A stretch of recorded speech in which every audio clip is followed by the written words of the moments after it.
episode 6 is going to revamp something. The new intro. As to some of your questions, why I call new Mew is because in the English version it is pronounced Mew, I think. And also Elaine says new a lot, and I don't want everyone confused, lol. Neon! Chapter 23. Ritual Under the Rain. Raichu watched as her dwagger's green hair disappeared into the blue ocean vast sky. The world seemed to stop for a minute, and the angels began to cry. Raichu looked towards the floor like as if something were on it that she's focusing intensely on. Tears of blood and pain began to flow out of her cuticle, causing her eyes to turn red like she had a severe case of pink eye. Elaine was the only daughter she ever had, and one of the only people she could trust the most. She was still her babby girl, even though she rapidly aged within the second she was born. Now, she was gone. Raichu, still facing the floor, cried and squeaked. It's all my fault! I got too cocky with revenge and forgot about what I needed to protect mostly. She may be gone, but she still needs her mother. And she's only a little girl. She wiped the blood away from her eyes, and it smeared all over her face like paint that had been washed off but still left a hint of red. I promised. Elaine, I will get you back, and I will be the best mother there is to offer, whether you can do things yourself or whether you can't. But first, I need to get you black. Yuki, you can sense God because you're an angel. Please tell me where Elaine is. All right, Rai-chan. Yuki focused her thoughts on her powers and tried to sense where Elaine could be, but she got nothing. Raichu, the spiritual powers won't let me search for Elaine. They don't want to help you. Raichu screamed and stamped her foot. Why not? Blood squirted out of her eyes furiously. They don't believe that you're a fit mother. They want you to do something for them before they let my brain power through to connect to Elaine's mind. The air is hot and thick with spirits. They are like a sharp bush, too sharp for my mind to get through. Raichu's lips parted, and she let the hair slowly move between them and escape into the atmosphere. What do I need to do? I am willing to do anything. Yuki's eyes widened. You are not gonna like it, but I won't tell you because if you know, you'd be discouraged. Raichu smiled and nodded. You see? Yuki continued. There are spirits and there is God. God controls one thing, while the spirits around her control other things. Elaine is the goddess of light and truth, as I am the angel of light and truth, and that's why we ended up knowing each other in this life. The spirits will want you to atone for your sins in order to get Elaine back. It may not be pretty. Rai-sama, we will need to take you to the Temple of Spirits, and you will have to appease them. Are you prepared to do this? Anything! Yuki! Mew! Mew squeaked and grabbed onto Raichu. I want to come too. I feel connected to Elaine, and I want to get her back, if possible. She looked up at Raichu with her big red eyes that had a hint purpley pink in them. And I'll come too, Cora stepped up to them, as I am an angel, and you are the mother of God. It is my duty to protect you. Yuki smiled. It will be the four of us then, to travel to the Temple of the Spirits. Raichu, prepare yourself. They arrived at the temple, which lay deep within the heart of the forest, hidden away by the tall trees. The air was thick and heavy, with a subtle sense of overwhelming sickness and death.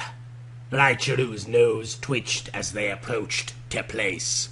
Sniff, sniff. I can smell blood, Raichu said uneasily the closer they got. I can feel and smell the pain that permeates from this ruin of rock. What do they do here? Yuki sighed and looked at Raichu. I can't tell you, or else you'll run away.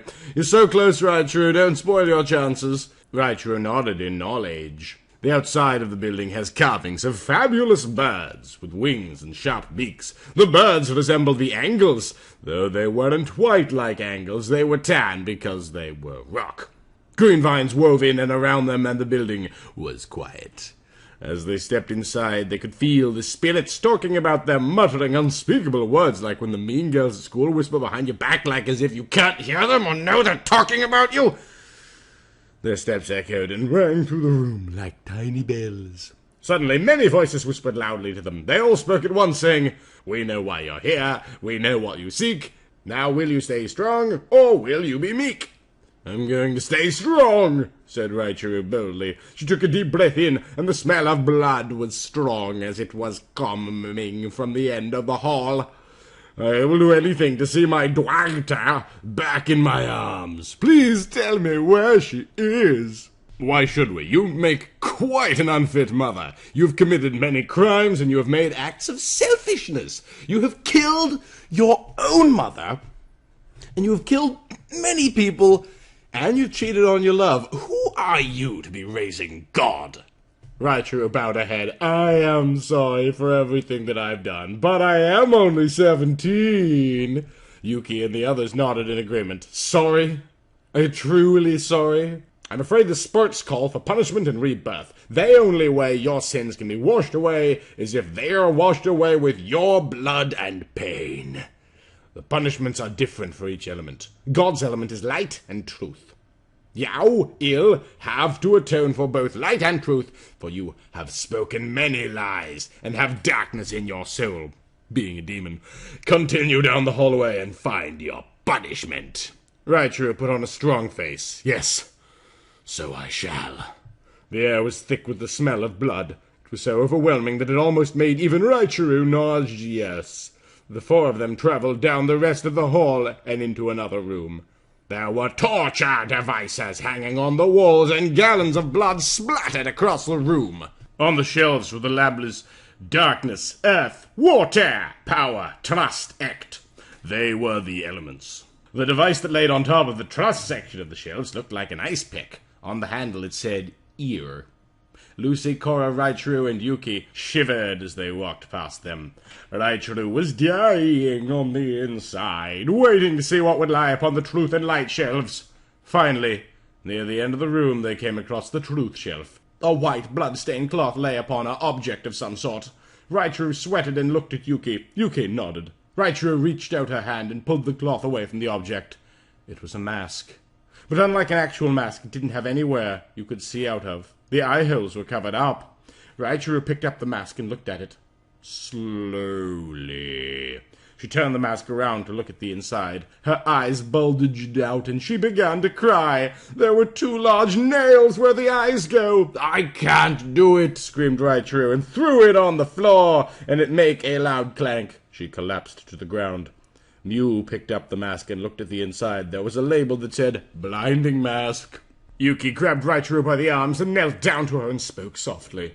"You know what you has to do, and I know you'll do it." Mew handed the mask to Raichuru, and she grabbed it with displeasure.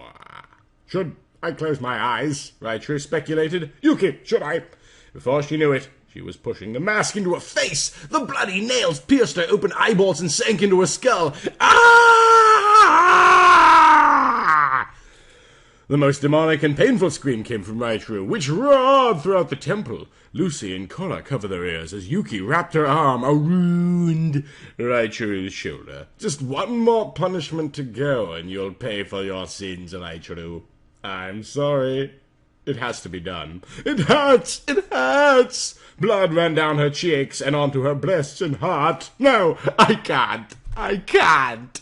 "Come on, Raichuru." Yuki and Cora took her by the arms and legs and dragged her to the next punishment. "What's going to happen to me? Please tell me. What's next?" Raichuru cried and kicked with the mask still lodged in her head. "I can't tell you, Raichuru. I can only help you. Be patient. Just survive through the next punishment."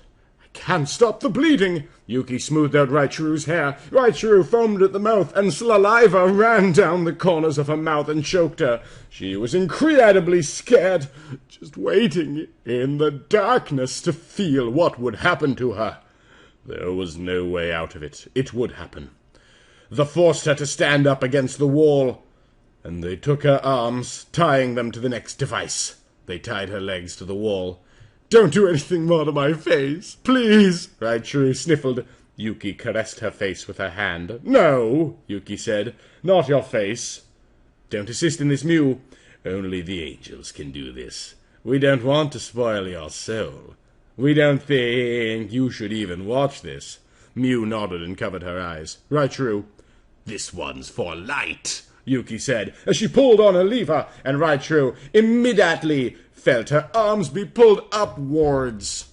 "Ah!" she choked out. What are you doing to me?" she cried.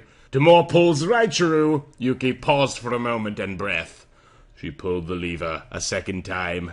Raichu's arms stretched far over her head, and she could feel the skin tearing all around the joint. "Oh my Kami! Stop this now! Do it already, Yuki!" Her pleas came out broken and scratchy. The muscle in her arms was slowly ripping in half. "Oh God! It's like yoga gone terribly wrong!" Do it. Yuki finally pulled the trigger a third time, and Raichu's arms ripped completely off, leaving nothing but her shoulders. Blood formed in a puddle at her feet, and she collapsed once again, nearly fainting in pain. She could feel all of her life's liquid drain from her body. "Come here, Raichu. Raichu, I'll stop the bleeding." Yuki's faded voice sounded in her ears. They all helped Raichu to her feet and walked her out of the temple. "How do your eyes feel, Raichan?" Korra asked her. Raichu's face was covered in dry blood and spit. "Not as bad as they did. I'm used to crying blood."